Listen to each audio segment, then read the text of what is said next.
안녕하세요. 설람 라디오입니다. 구독과 좋아요 눌러주시면 항상 재밌는 사연으로 찾아뵙겠습니다. 오늘의 사연 시작하겠습니다. 저는 결혼 3년차 가정주부입니다. 이제 5개월 딸이 있어요. 고향은 지방인데 대학 졸업 후에 취업을 서울로 해서 혼자 서울에서 살다가 지금 남편 만나서 결혼했습니다.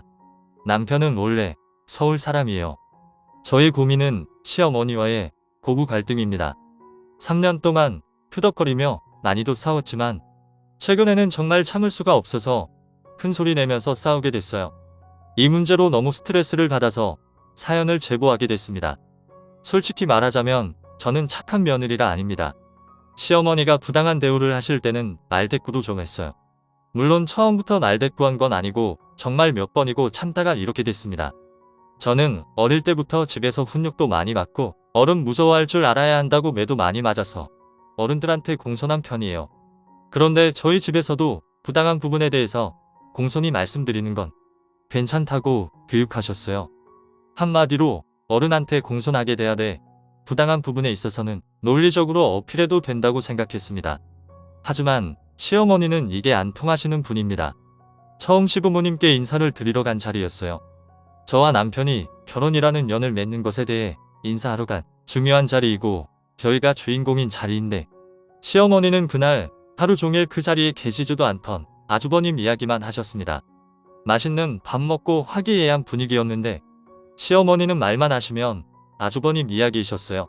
아주버님이 학창시절에 얼마나 공부를 잘하셨는지 여자한테 인기가 많았는지 제 남편을 얼마나 잘 챙겨줬는지에 대해 귀 아프게 듣다가 밥 먹고 다과 즐기는 자리에서는 앨범까지 꺼내 오셔서 아주버님 어렸을 때 얼마나 귀여웠고 잘생겼는지 말씀하셨습니다. 처음에는 대답하면서 잘 듣고 있다가 점점 이상하더라고요. 그래서 아주버님 이야기만 나오면 아, 그러셨구나. 우리 승미 씨는 어땠어요? 하고 남편 이야기로 화제도 몇 번이나 돌려보고 했는데 소용없었습니다. 듣고만 있던 남편도 형 이야기 좀 그만하라고 말할 정도였죠. 인사 끝내고 돌아가는 길에 남편한테 무작정 나 좀 당황했다고 말하니까 남편도 감으로 알아듣고 엄마가 장남하는 게 있다고 저보고 이해하라고 해서 그냥 넘어갔어요. 이상했지만 그냥 옛날 사람이라 생각했습니다. 시어머니가 그렇게 좋아하시는 아주버님은 명절 때고 시부모님 생신이고 어버이날이고 안 오세요. 바쁘시다는 핑계로요. 다른 때는 몰라도 명절에는 오실 줄 알았는데 시댁에 가면 항상 저희 부부만 옵니다. 제가 아주버님은요? 하고 물으면 늘 전날 밤에 다녀갔다고 하세요. 그리고 어버이날이나 시부모님 생신 때는 아주버님이랑 상의해서 해야 하잖아요. 그래서 남편이 연락하면 그냥 저희 보고 알아서 하라고 하시고 안 오십니다. 어머님은 민망하신지 항상 묻지도 않으시고 그냥 형은 어젯밤에 다녀갔다고만 하세요. 실제로는 한 번도 안 오셨대요. 그렇다고 왕래가 없는 건 아니에요. 그냥 명절이나 생신 이런 거 아무것도 안 챙기세요. 결혼한 지 2년 정도 됐을 때 명절에 시어머니가 저한테 이런 말씀을 하시는 거예요. 형 결혼도 안 하고 있는데 신경도 안 쓰이냐고요. 제 남편한테도 아니고 저한테 그러세요. 매일 얼굴 잘생겼네, 착하네, 여자 많네 하시는데 나이 40이 다 되어가도록 장가도 안 가셨어요. 그래서 제가 어떻게 신경을 써드리면 될까요? 하고 물어보니 소개도 좀 해주고 해보라 하셨어요. 제 주변에 아는 여자들 없냐고요. 처음에는 저도 웃으면서 말씀드렸습니다. 저는 지방 사람이고 서울에 올라와서 일하다 남편 만난 거라 아는 여자분이 별로 없다고요. 그리고 아주버님 소개해드릴 만큼 마음에 드는 아가씨가 없다고 했더니 한 달이 건너라도 알아와야 하는 거 아니냐고 하셨어요. 제가 그때는 회사에 다닐 때라 또 바보같이 소개팅 자리를 알아봐 드렸습니다. 아주버님 이야기까지 하면 너무 길어지는데 간단히 말씀드려서 아주버님은 솔직히 외모도 별로시고 성격은 더 별로세요. 작은 공방사업 하시는데 그럭저럭 되시는 편인 걸로 알아요. 결혼 2년이 지날 때까지 몇 번 못 뵈서 어떤 분인지 잘 몰랐습니다. 그래서 소개팅까지 해드렸는데 지금은 제 인생에 후회되는 일 중 하나로 꼽혀요. 그 당시에 아주버님 나이가 38세였습니다. 그래서 주선자인 제 회사 동료가 36살 정도 되신 분을 소개해드렸는데 아주버님이 완전 망언을 뱉고 오셨더라고요. 상대 여성분에게 왜 그 나이까지 결혼 못하고 있었냐고, 나이가 36살인데 너무 늦은 거 아니냐고, 성격에 문제 있냐고 했대요. 그래서 여성분이 어이가 없었지만 이제 막 만났으니 대답을 해드렸답니다. 일하다 보니 이렇게 된 거고, 그러는 그쪽은 그 나이 되도록 왜 못 가셨냐고 했더니 남자랑 여자는 다르다고 했다네요. 여기서 끝이 아니에요. 대뜸 여성분에게 격리 업무를 할 줄 아느냐고 물었대요. 자기는 결혼하면 격리 볼 줄 아는 여자랑 할 거라고요. 여성분은 유학을 다녀오셔서 영어를 잘하시거든요. 초등학교 방과후 수업에서 아이들한테 영어 가르치고 계시고 번역일 프리랜서로 하세요. 그래서 격리 일은 잘 모른다고 했더니 자기랑 결혼하면 격리 일 봐야 한다고 배우라고 했대요. 여성분이 오늘 첫 소개팅인데 너무 멀리 나가시네요 하고 잘 넘기셨다고 했습니다. 회사 동료에게 여기까지만 들었을 때도 쥐구멍에 숨고 싶었어요.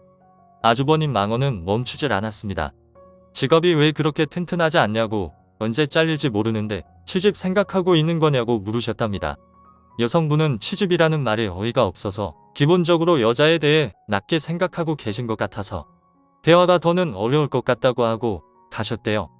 저 진짜 주선자인 회사 동료한테 얼굴도 못 들고 얼굴도 모르는 상대 여성분께 너무 죄송해서 그분께 직접 연락드려서 이렇게 연락드리는 것도 정말 염치 없지만 너무 죄송하다고 했습니다.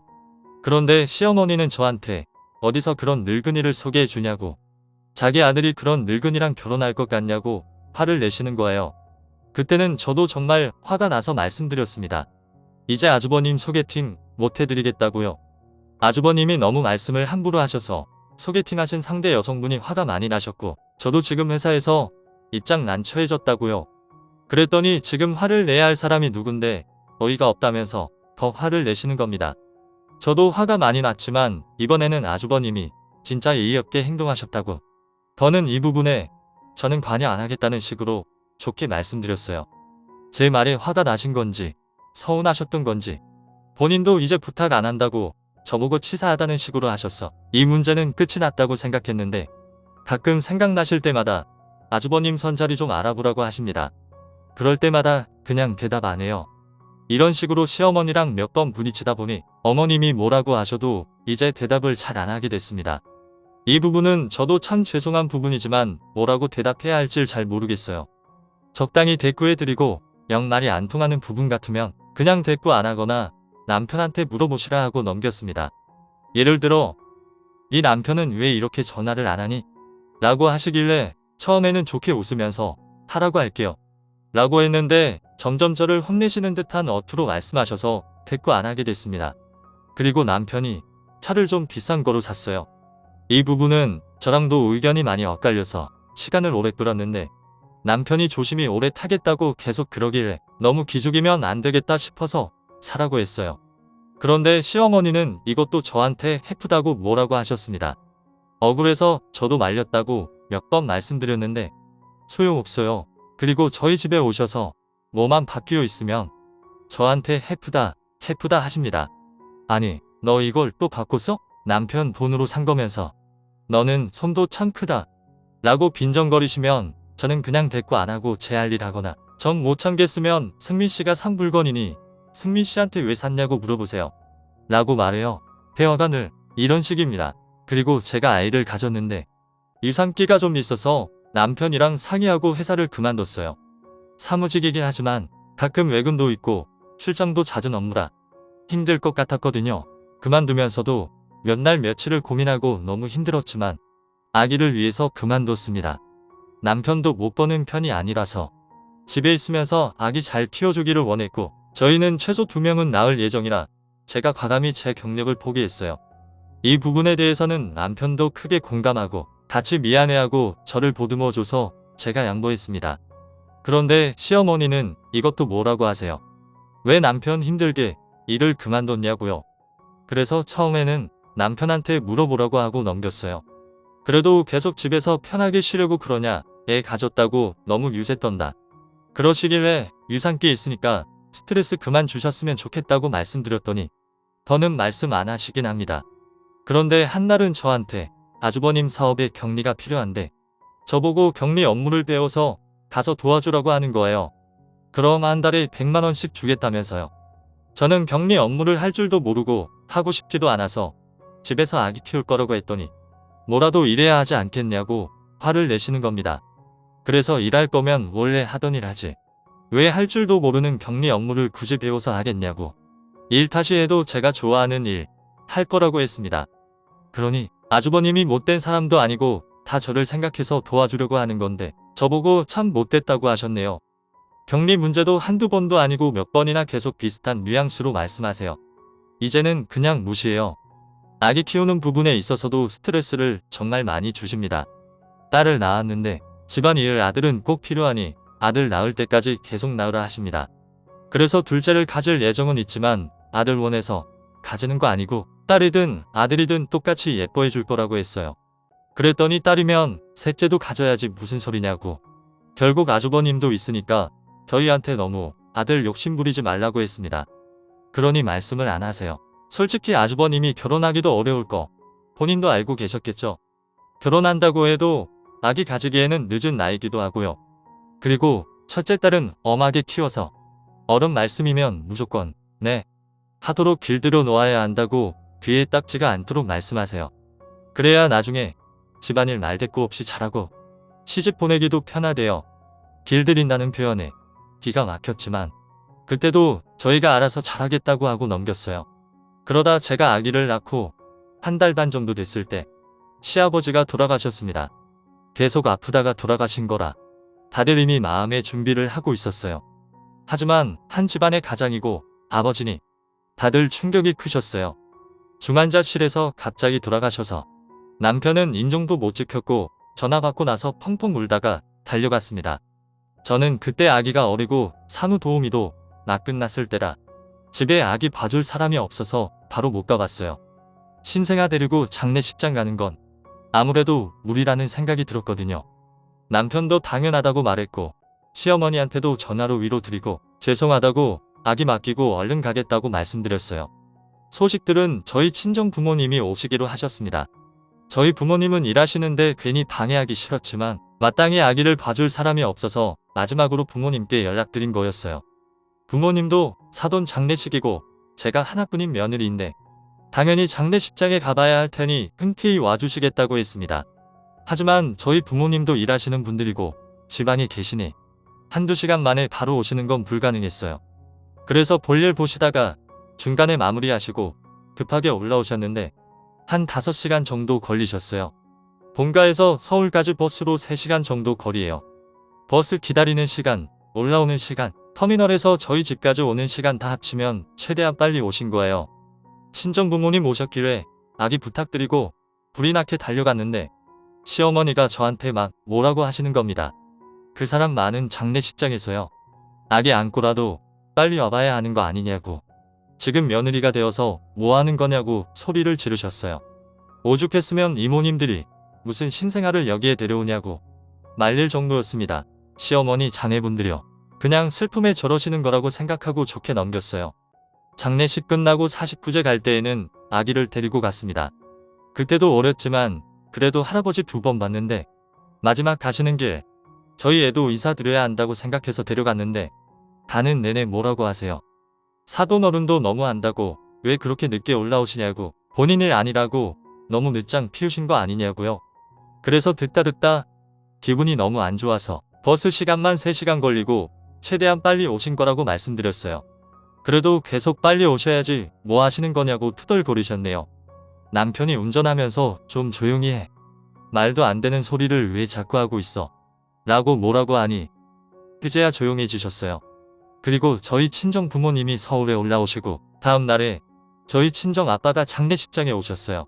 엄마는 아기를 봐야 하니 못 오셨고 서울에 왔는데 사돈 장례식장에 안 오는 것도 예의가 아닌 것 같다고요.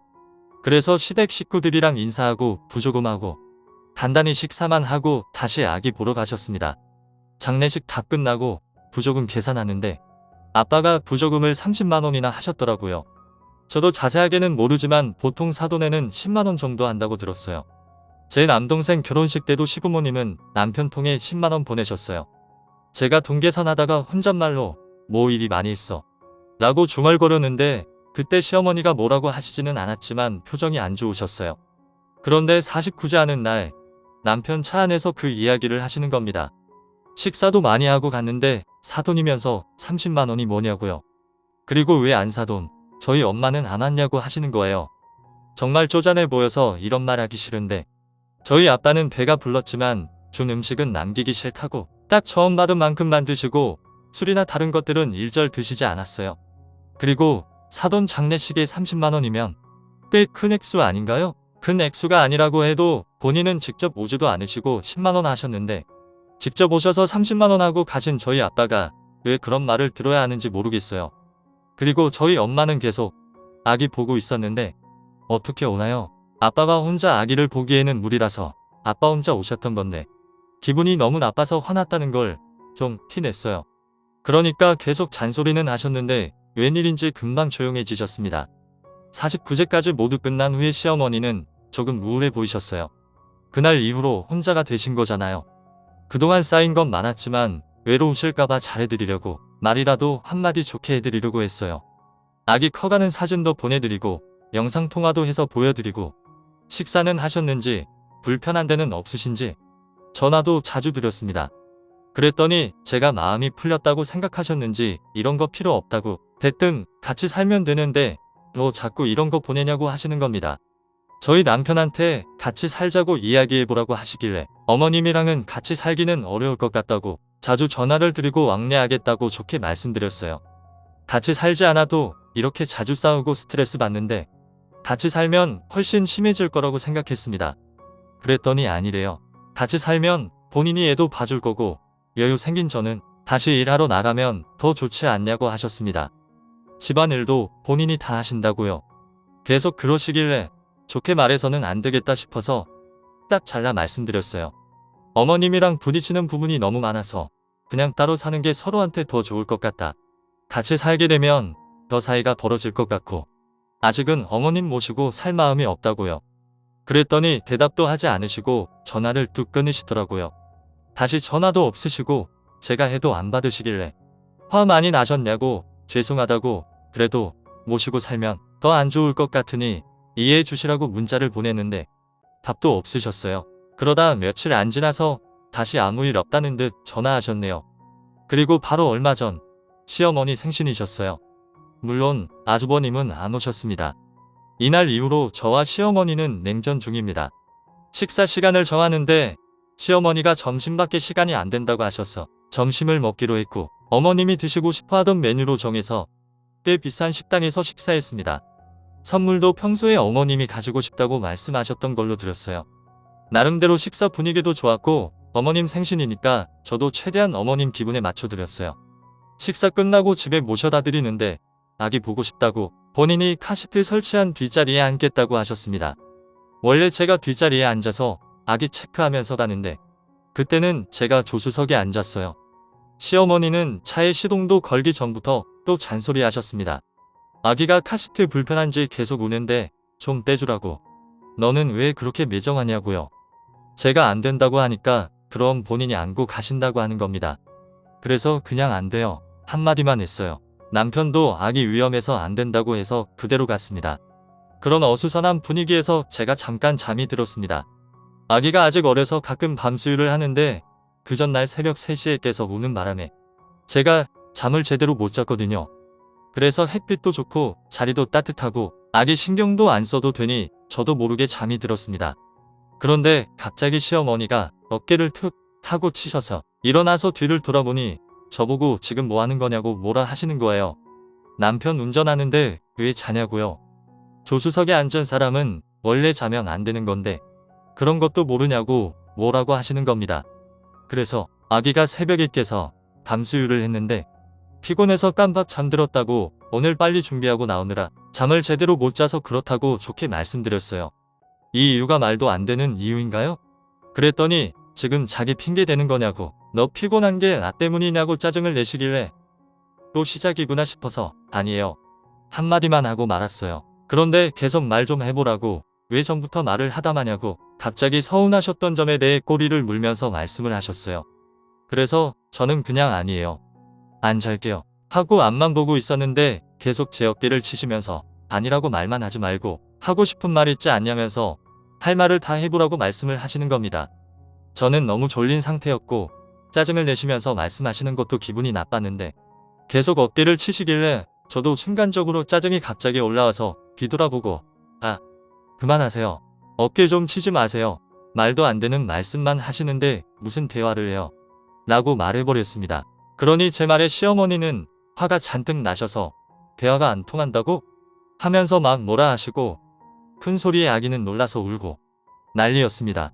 남편은 보통 제 편도 어머님 편도 안 들고 중간에서 적당히 중재하는 사람인데 그때는 듣다가 화났는지 운전하는데 시끄러워. 둘 다 그만 좀 해. 라고 소리 질러서 어색한 분위기에서 시어머니를 집에 모셔다 드리고 왔어요. 남편과 둘이 집으로 돌아오는 길에는 한마디도 하지 않았어요. 저도 기분이 너무 나빴거든요. 집에 오니 역시나 남편이 이야기 좀 하자고 하더라고요. 저보고 지금까지 어머님이 얼마나 어이없는 말이나 행동을 한지 본인도 다 알고 제가 그렇게 행동하는 이유도 다 알겠대요. 그래서 오늘 제 행동은 뭐라고 하지 않겠지만 앞으로는 지금까지 했던 것처럼 적당히 넘겨 달라더군요. 오늘같이 그렇게 대놓고 짜증 부리고 그러는 건 아무리 그래도 자기 엄마인데 솔직히 자기가 보기 그렇다고 하는 겁니다. 웬만해서는 알겠다고 했을 텐데 저도 참아온 게 많았기 때문에 엄마면 당신이 좀 어떻게 해보라고 했습니다. 그동안 당신이 우리 둘 편 아무도 안 들어서 나도 그냥 내 선에서 해결하려고 했는데 너무한 거 아니냐고요. 당신이 봐도 부당한 행동이면 나서서 적당히 선을 지키게 하거나 못하게 해야지. 왜 손 놓고 보고만 있냐. 3년이나 참았으면 됐다고 했습니다. 그러니 대답을 하지 않더군요. 저는 계속 말했습니다. 적당히 넘기는 것도 한계가 있다. 며느리면 다 참고 살아야 하는 거냐. 우리 친정 부모님이 당신한테 저렇게 했으면 당신은 참을 수 있겠냐. 그 상황에서 내가 손 놓고 보고만 있으면 당신은 좋겠냐. 중재도 적당히 해야지. 당신 행동은 방임이다. 라고 화냈어요. 그러니 남편이 미안하고 자기도 노력하겠는데 시어머니랑 싸울 수는 없는 노릇 아니냐고 하는 겁니다. 자기가 말해도 안 들으시고 안 바뀌신다고요. 그래서 그동안 참견 안 한 거고 그냥 지금까지 하던 것처럼 적당히 대꾸하거나 너무 힘들면 대꾸하지 말아 달라고 부탁하길래 모르겠다고 대답했어요. 또 이런 일 있으면 진짜 어머님 보기 싫다고 나한테 사과하지 말라고 했더니 알았다면서 엄마 혼자 풀리실 거라 하고 대화를 마무리했습니다. 기분이 찝찝하고 할 말이 더 많긴 했지만 피곤하기도 했고 더 말하기 싫어서 저도 더 말하지 않았어요. 아들이 말해도 안 들으시는 분인데 며느리인 제 말을 들으시겠나요? 그날 이후로 남편이 뭐라고 한 소리를 한 건지 시어머니도 단단히 화가 나신 건지 연락이 없으십니다. 저도 더는 시어머니하고 대화하거나 얼굴을 보거나 전화 통화하거나 이러고 싶지가 않아서 연락이 없으신데도 먼저 연락드리고 있지 않습니다. 남편과는 연락을 하는 것 같은데 시어머니는 제가 먼저 연락해서 사과하길 바라시는 것 같습니다. 하지만 저는 쌓인 게 너무 많고 시어머니도 바른 행동만 하신 건 아니기 때문에 둘 다 잘못한 부분은 인정하고 서로 사과를 해서 깔끔하게 풀고 싶어요. 물론 시어머니는 반대하시겠지만요. 앞으로 계속 볼 사이인데 언제까지나 냉전을 이어갈 수도 없고 그저 스트레스만 받네요. 그날 말대꾸한 제가 잘못된 건가요? 남편의 행동이 다른 남편들보다는 그나마 나으니까 제가 그냥 참아야 하나요? 저는 남편의 행동도 잘못됐다고 생각이 드는데 제가 너무 예의가 없는 걸까요? 제가 마냥 어린 나이는 아니지만 결혼하기에는 어린 나이에 결혼해서 주변 친구들이 결혼한 사람이 거의 없어요. 그래서 조언받을 곳이 없습니다. 너무 답답해요. 제가 앞으로 어떻게 행동해야 하는지 제발 알려주세요. 오늘 준비한 사연은 여기까지입니다. 이야기 재밌게 들으셨다면 좋아요 한 번씩 부탁드리고요. 오늘도 좋은 하루 되세요.